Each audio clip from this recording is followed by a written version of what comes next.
Hello everyone, हम class 7th science NCERT को study कर रहे हैं और आज के इस वीडियो में हम इस बुक का चैप्टर नंबर 3 जिसका टाइटल है फाइबर टू फैब्रिक, इसके बारे में डिस्कस करेंगे।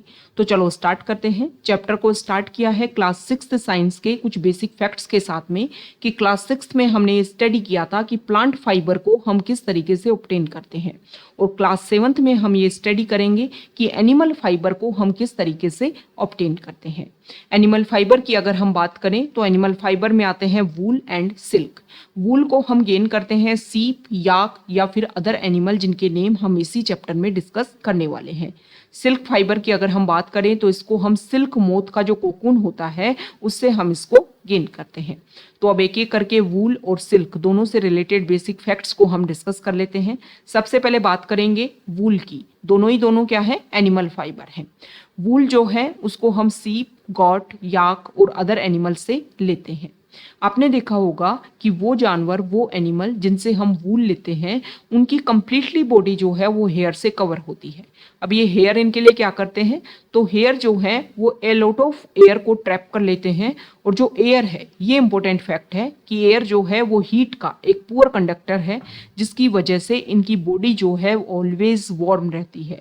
और फिर इनके जो हेयर हैं उन्हीं से हम क्या ले लेते हैं, उन्हीं से उनको हम ले करके या इनकी बॉडी को एक तरीके से क्लियर करके इन सारे हेयर फाइबर को हम वूल में कन्वर्ट करने की कोशिश करते हैं।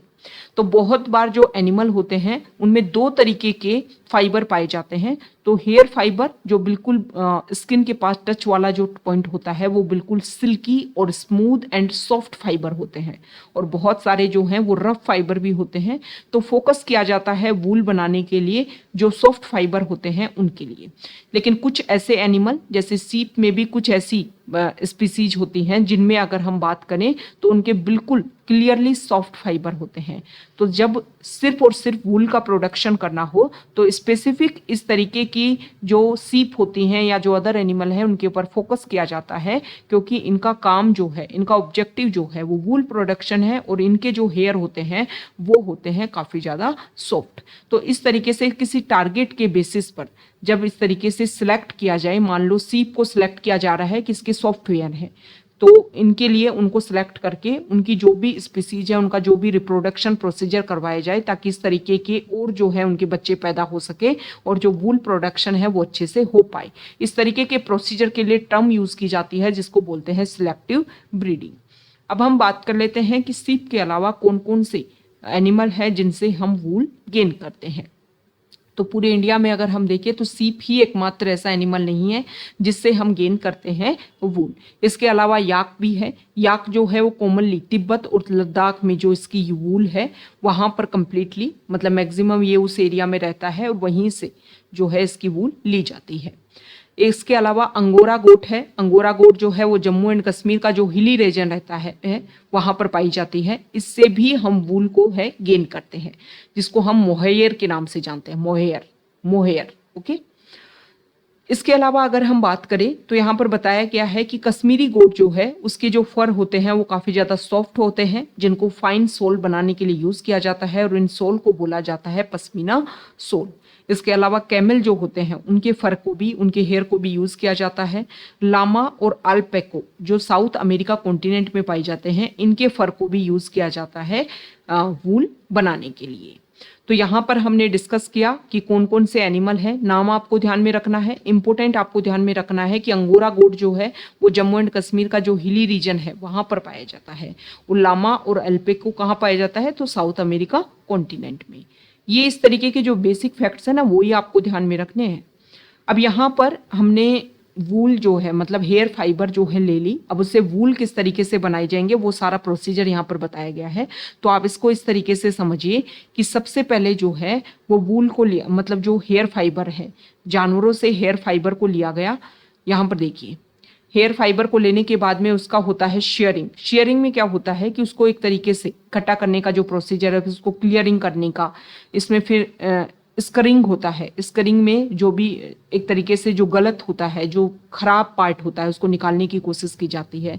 शॉर्टिंग होता है, मतलब उसको जो भी फाइन फाइन हेयर फाइबर है उनको शॉर्ट किया जाता है, फिर उनको क्लीन करने की कोशिश की जाती है, फिर उनको डाइंग किया जाता है, रोलिंग किया जाता है। इससे पहले ये सारा जो प्रोसीजर है वो क्लीनिंग का है, मतलब जब आपने हेयर फाइबर को लिया, उसको आपने वॉश किया, ये सारे प्रोसीजर जो हैं वो इसमें इंक्लूड है। और इसके बाद में रोलिंग करके फिर आप जो है उसको वूल के रूप में चेंज करने की कोशिश करते हो। तो ये सारा जो प्रोसीजर है वो किया जाता है किससे, जो हेयर फाइबर हम एनिमल से लेते हैं उसके बाद में उसको वूल में चेंज करने का प्रोसीजर है। ओके, तो आपको थोड़ा बहुत पता होना चाहिए। ज़्यादा इम्पोर्टेंट हमारे लिए ये है कि सीप की जो इंडियन ब्रीड्स हैं ये हमारे लिए इम्पोर्टेंट है। ब्रीड के नेम आपको ध्यान में होने चाहिए। क्वालिटी ऑफ वूल आप थोड़ा बहुत ध्यान में रख सकते हो, लेकिन ये कहाँ पर पाई जाती है, कौन सी ब्रीड कहाँ पर पाई जाती है, ये हमारे लिए इम्पोर्टेंट है। सबसे पहले है लोही। लोही से गुड क्वालिटी वूल मिलता है, राजस्थान और पंजाब में पाई जाती है।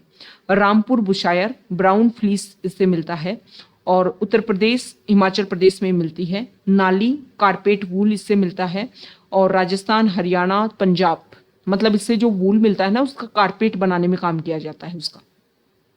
राजस्थान पंजाब हरियाणा में ये मिलती है। बखरवाल वूलन सोल बनाने के लिए इसके वूल का, इसके हेयर का यूज़ किया जाता है, और जम्मू एंड कश्मीर में मिलती है।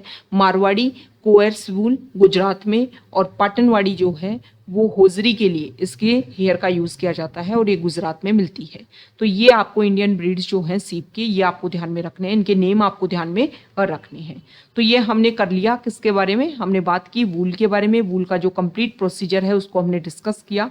अब हम देख लेते हैं कि बहुत सारे ऑक्यूपेशन होते हैं जिनमें कुछ डिजीज जो है या कुछ इश्यू जो है वो होते हैं, उनको बोलते हैं ऑक्यूपेशनल हजार्ड।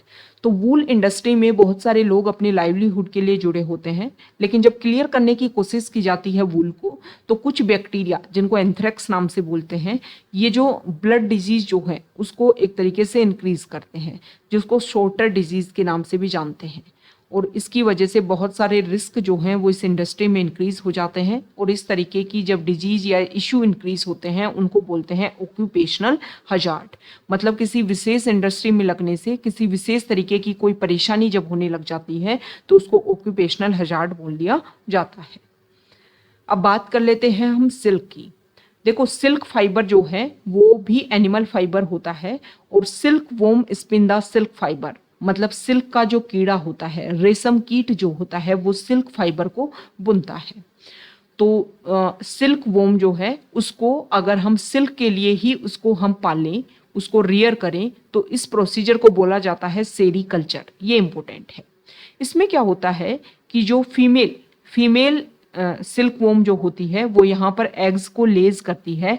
एग्स को जब लेज किया जाता है उससे लार्वा निकलता है। लार्वा जो है फिर बाद में अपने आप को चेंज करता है एक तरीके से मोथ में, और जो मोथ जो है फिर कुछ टाइम के बाद में जब वो नेक्स्ट जनरेशन में अपने आप को चेंज करने की कोशिश करता है, तो वो अपने चारों तरफ जो है वो इस तरीके का कुछ प्रोटीन जैसा सीक्रेट करता है, और फिर वो प्रोटीन जो है वो सूख करके रेशम में चेंज हो जाता है। तो अपने चारों तरफ इस तरीके की इंग्लिश में जो आर्ट जो होता है, इस तरीके की स्ट्रक्चर जो है वो अपने यहाँ पर बना लेता है, और इस तरीके से अपने कवर कर लेता है, और अपने आगे की जो डेवलपमेंट है वो इसी के अंदर वो करता है। ओके, इसको बोलते हैं कोकून। अब इस कोकून को गर्म पानी में डाला जाता है, या फिर भाप में रखा जाता है, या धूप में रखा जाता है। उसके बाद में क्या होता है कि ये जो सिल्क है, ये जो यहाँ पर जो प्रोटीन जो सीक्रेट किया था, और सीक्रेट प्रोटीन सूख करके जब रेशम में सिल्क में चेंज हो गया, फिर इस सिल्क के जो फाइबर है वो यहाँ पर टूटने लग जाते हैं, फिर उनको रीलिंग के थ्रू जो है वो इकट्ठा किया जाता है। तो ये नॉर्मल प्रोसीजर है, लेकिन ऑक्यूपेशनल लेवल पर, इंडस्ट्री लेवल पर जब ये किया जाता है तो काफ़ी बड़े लेवल पर ये प्रोसीजर कंप्लीट करने की कोशिश की जाती है, और इसमें फिर इस तरीके से जो सिल्क है उसको गेन करने की कोशिश की जाती है। हमारा इंडिया जो है वो भी सिल्क प्रोड्यूसिंग कंट्रीज में लीड रोल प्ले करता है। मेन लीड रोल जो है वो चाइना प्ले करता है। यहाँ पर इसकी स्टोरी भी बताई गई है कि किस तरीके से सिल्क को डिस्कवरी किया गया। तो सबसे पहले ये माना गया कि मलबेरी जो लीव्स हैं उनको कोई ना कोई जो इंसेक्ट है वो खा रहा था। जब इसके बारे में पता करने की कोशिश की गई तो यहाँ पर उसका एक पार्ट देखा कि वाइट कलर का एक इंसेक्ट है, और उसके चारों तरफ जो है वो कवर है किसी एक बहुत ही शाइनी कलर के यार्न से। तो जब उसको गलती से वो जो कोकून है वो गिर जाता है गर्म चाय में, हॉट टी में, और वहाँ पर जो है वो सिल्क के जो यार्न है वो अलग अलग हो जाते हैं।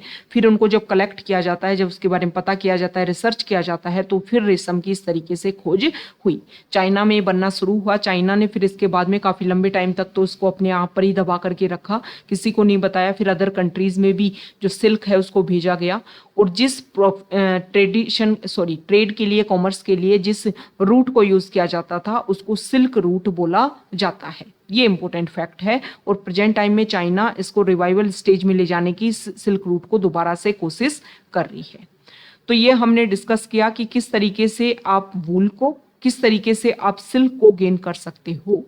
अब यहाँ पर कुछ इंपॉर्टेंट समरी है इस चैप्टर की जो हमारे लिए इंपॉर्टेंट है, वो ही सेम बातें जो हमने डिस्कस की। सबसे इंपॉर्टेंट बात सिर्फ ये है कि जो सिल्क फाइबर जो होता है वो प्रोटीन से बना होता है। ये सबसे इंपॉर्टेंट मेरे को यहाँ पर स्टेटमेंट लगता है जो आपको पता होना चाहिए। और सारी बातें वही हैं जो हमने स्टार्टिंग से और लास्ट तक चैप्टर में डिस्कस की है। एक बार आप अपने आप से रीड कर सकते हो। अगर आपको कुछ यूनिक लगे तो आप कमेंट बॉक्स में बता सकते हो। तो ये चैप्टर नंबर 3 को हमने कंप्लीट किया है। अगर आप यहाँ तक आए हैं, वीडियो आपको अच्छा लगा है तो प्लीज़ वीडियो को लाइक कीजिए, शेयर कीजिए और चैनल को सब्सक्राइब कीजिए। Okay, thank you.